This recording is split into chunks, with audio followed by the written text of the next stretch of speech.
సముద్రం ముడిలో పుట్టిన మహానగరం ద్వారక బంగారంతో కాదు భక్తితో నిర్మించిన స్వప్నమది. దేవతలు చూసి గర్వపడిన పట్టణం. కానీ అహంకారం తాకిన చోట దేవతలకే చోటుండదు. నేను చూసిన దారుణాలను నీవు చూడాలి కృష్ణ.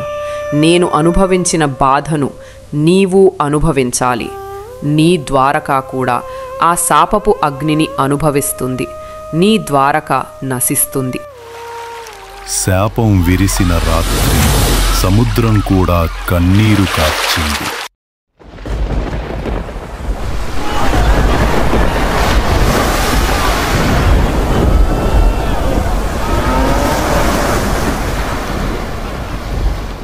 కృష్ణుడిపై ఆశలు పెట్టుకోకండి. ఆయన ఇక లేరు. ఇక మనలను కాపాడేవాడు ఎవరూ లేరు. నాకు కృష్ణుడిపై నమ్మకం ఉంది. ఆయన వస్తారు, తప్పక వస్తారు. ధర్మాన్ని నిలబెట్టడానికి నరసింహస్వామిగా అవతరించారు.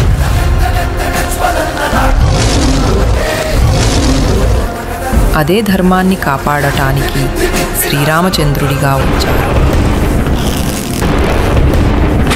అదే ధర్మాన్ని బోధించడానికి శ్రీకృష్ణుడిగా దిగి వచ్చారు. దేనినైనా పొందడం గెలుపు కాదు, అలాగే దేనినైనా కోల్పోవడం ఓటమి కాదు. ఇప్పుడు ఆ ధర్మమే మళ్ళీ కూలిపోతుంటే ఆయన మళ్ళీ వస్తారు.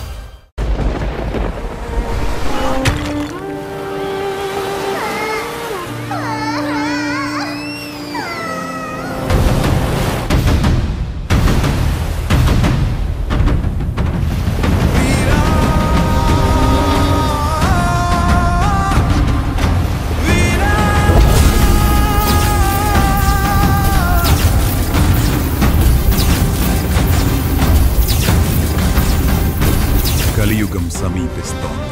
ద్వారక కలియుగానికి దూరంగా ఉండాలి. అందరూ ద్వారకని విడిచి వెళ్ళిపోండి.